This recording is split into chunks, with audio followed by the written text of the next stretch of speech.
Hi everyone, I'm Rob and you are in the Sunday night NLP for Traders webinar. It's nice to have you with me. I have some prepared remarks tonight about breaking through our limitations. I'm excited to share those thoughts with you. And if you are live in the webinar, you can see a portion of my screen, but you can see my desktop around that. If you're watching the recording, it should look pretty good. We'll go for about 15 minutes tonight, not a giant long time. And as I mentioned, I do have some prepared remarks. So without further ado, I would like to share with you some observations that I made when I recently read the book, The Big Leap by Gay Hendricks. It is available on the Kindle and in paperback and hardcover through your favorite bookseller. This book was a little bit annoying to read, but that's probably more my problem than it was the problem of the author. And I really enjoyed certain sections of it, and the parts that I enjoyed greatly outweighed the parts that occasionally annoyed me. The focus of this book is what the author calls the upper limit problem, or the tendency that people have to mess up their lives when things start going well.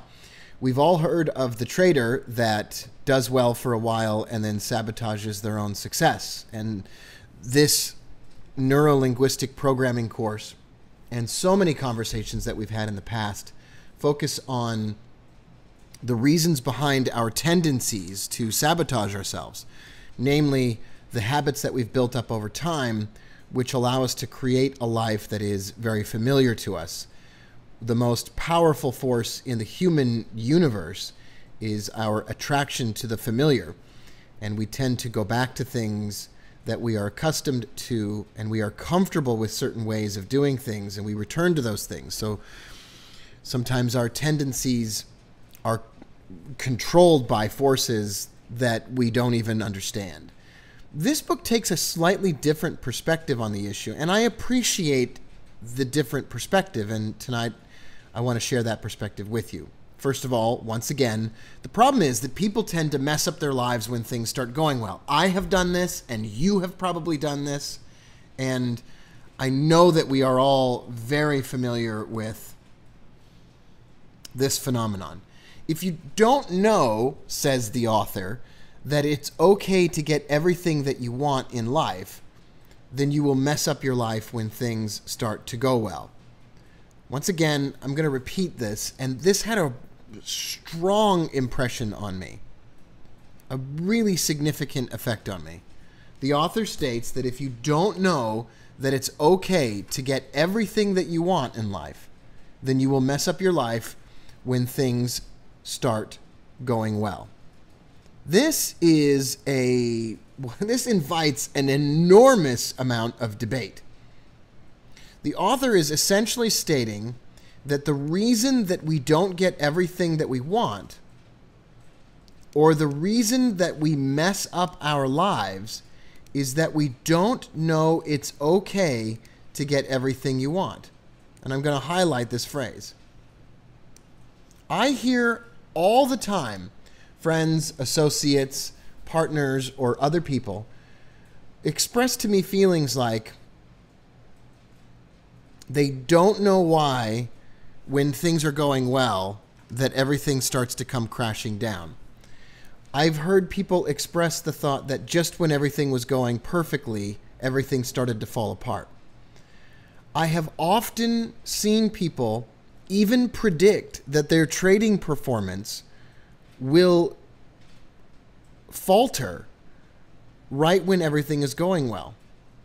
And the author's conclusion is that you need to understand that it's okay to get everything you want, and whatever guilt and worry and frustration, whether it's due to worry that you had from your childhood or guilt that you're doing better than someone else or whatever, you need to erase those obstacles and feel completely comfortable getting everything you want. Now, I struggle with this in my life.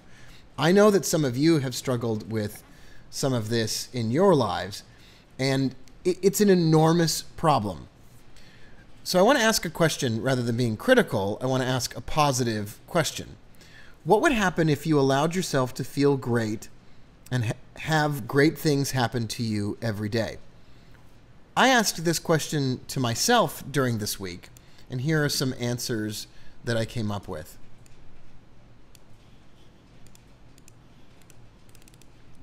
Number one, I would definitely ride winning trades longer. Because it's okay that the trade is profitable, and just because it's profitable doesn't mean it's immediately going to go wrong. That's what we sometimes think. Number two, I would walk away from trades that don't look right. I would definitely do that. I would not hesitate when I see a really great trade setup. The author might suspect that the reason that traders walk away from great trading setups is because they don't truly want to allow themselves to experience success. And that's a really, as I said before, that's a conclusion that invites an enormous amount of argument. But I want to say it's interesting to ask this question. What would happen if you allowed yourself to have most of your trades work out successfully? What would happen if you allowed yourself a much larger trading account? Now, I've traded together with people, I've watched people trade over the years, and one of the primary things that I've seen over and over and over again is that someone will sabotage a good trade by taking a bad trade. They'll give back their profits on a subsequent trade, and they, especially right when they're about to break through and have an enormous amount of success, they will go through a period of time where they plateau and they're not making any progress. They're just breaking even and they're barely able to get ahead. It's almost as if they're not allowing themselves to have a much larger trading account. That they've reached a certain plateau and they're afraid of falling backwards. They're afraid of looking stupid, and so they keep breaking even. It almost becomes habitual, where if they have a good trade, they give it back. If they have a good trade, they give it back, and so forth. And I wonder what would happen if we all allowed ourselves a much larger trading account built up with our profits. If we could imagine it, if we could become joyful about it, if we could imagine ourselves experiencing the happiness and peace of mind that come from having a much larger trading account, where we don't have to risk as much and we can still have a very significant reward. And I wonder if you might take some time over the course of the next week and ask yourself this question every day. What would happen if you allowed yourself to have most of your trades work out successfully? And what would happen if you allowed yourself a much larger trading account? Those are open-ended questions that invite you to visualize and imagine yourself in a much more successful light. One of the reasons that, or one of the things that happens to traders who have this upper limit problem is that they will begin to have an emotional reaction to a losing trade or an emotional reaction about a winning trade. Let me give you an example of both of these circumstances. Having an emotional reaction to a losing trade is the impression that we get that if we allow a losing trade to go any further, that we're going to panic. And so we close a losing trade before the stop loss, and we don't get to experience the profit that it eventually has. Another example of an emotional reaction to a losing trade that comes from worry and frustration about having an increased trading account is when we have an emotional reaction and we flee from a losing trade. We run away, we don't want to look at it. And you've all experienced this, and so have I, both of those situations. We've all also had emotional reactions about a winning trade. We're in the midst of a winning trade and it reaches a point of support or resistance and we start to worry that it's going to turn around. And so we close the trade before the profit target and it goes further than the profit target, and we end up regretting the situation, maybe becoming upset with ourselves and maybe even becoming upset with others. As opposed to calmly and dispassionately following through on our trading plan. Well, that's easier said than done, right? It's very easy to say I should be emotionless and dispassionate when it comes to managing my open, losing, or winning trades. But how does somebody go about doing that? I want to talk in the final section of tonight's webinar about meditation and positive visualization, or in other words, pre-competition visualization, as a way and a method for massively increasing your performance as a trader. What I mean by this is spending 30 minutes a day, twice a day, or 20 minutes a day, twice a day, or 15 minutes a day, twice a day, to meditate and positively visualize what you are going to be doing when the market opens or your trading account is open. This is another way of saying that we would engage in the daily routine. The positive visualization element of this we have discussed at length in the NLP for Traders course, and it has come to my aid and been a significant source of positive trades for me in the past. That positive visualization, walking through what I would do, imagining in my mind what I would do if the trade was profitable, and imagining in my mind what I would do if the trade was unprofitable. However, I haven't spent a lot of time talking about meditation and or breathing and or practice. And in the final part of this webinar tonight, I want to talk about some ways that you might find yourself being less passionate and more in control of your emotions. There was a study done where it was shown that people with brain damage who had the parts of their brain that manage emotions damaged were better able to make financial decisions. Plain and simple, individuals with brain damage who are not able to experience emotions as effectively as you and I were found to be much better traders. Now, I don't want anybody to go out and get some brain damage, but I do want to read you this post from Barking Up the Wrong Tree, authored by, Eric Barker, who has a weekly email that he sends out that I find informative and interesting. And in this week's email, he talked about bad decisions. He said more than half of the teachers quit their jobs within 4 years in Philadelphia. They found that a teacher was almost 2 times more likely to drop out than a student. Another study showed that when doctors reckoned themselves completely certain about a diagnosis, they were wrong 40% of the time. How can we all make better decisions, asks Eric, and I'm asking you. When life and death is on the line, what methods do the pros consistently rely on? Or when trading profits are on the line, what methods do pros consistently rely on? And it's called arousal control. Sounds absolutely ridiculous, right? But it's really important. Arousal control is a way of saying that these individuals keep a cool head or remain dispassionate and able to make rational decisions in an intensive situation. Astronauts, samurai, Navy SEALs, and psychopaths all can teach us something about staying calm. So I want to skip forward and I want to talk quickly about what NASA did. Before the first launch, NASA recreated the fateful day of the launch for the astronauts over and over and over again, step by step, hundreds of times. That sounds a lot like backtesting. They didn't really go into space. They simply tested what it would be like to go into space. And these individuals were better able to make decisions in the moment. They were less passionate and they were more effective at making decisions because they had practiced them even in a non-live environment. When bomb disposal experts approach a bomb, their blood pressure actually goes down. That is crazy. Crazy.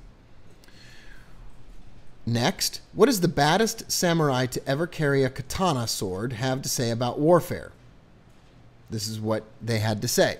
Both in fighting and in everyday life, you should be determined through calm. Meet the situation without tenseness, yet not recklessly. Your spirit settled, yet unbiased.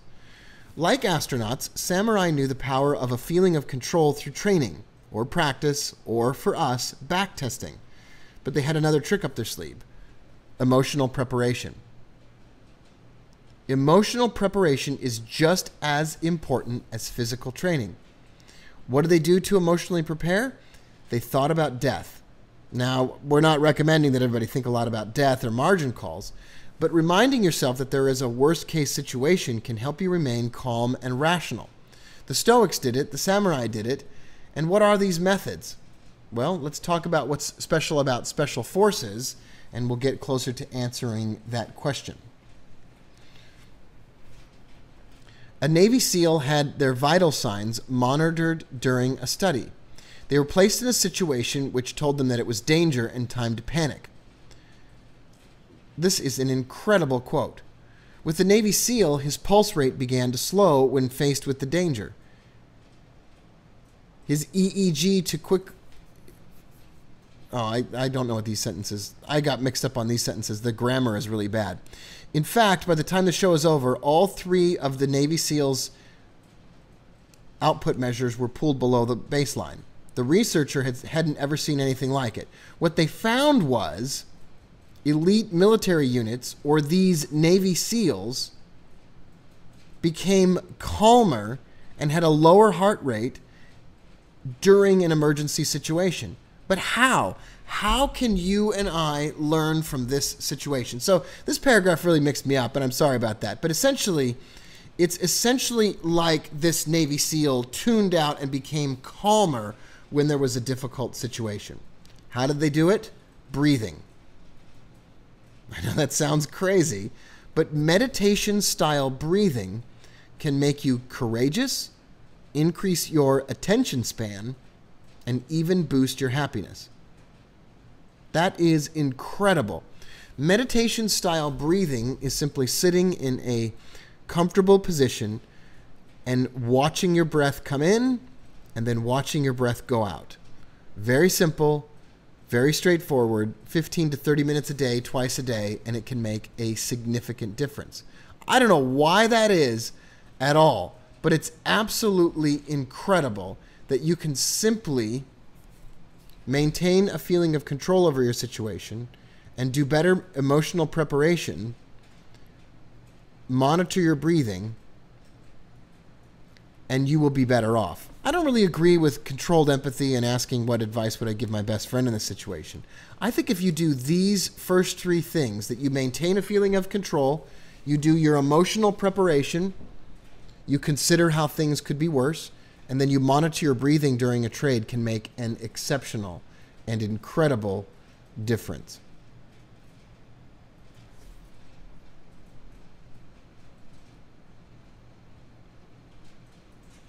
We place so much emphasis on logic, and yet the best decisions come from understanding our emotions and considering what is best for others.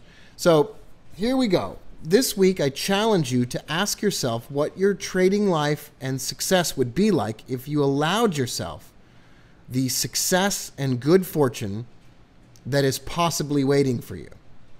Number 2, to think about ways that you can make better decisions in the heat of the moment when trades are going bad or trades are going good by breathing deeply, considering the worst case scenario, and maintaining a level that you are in control.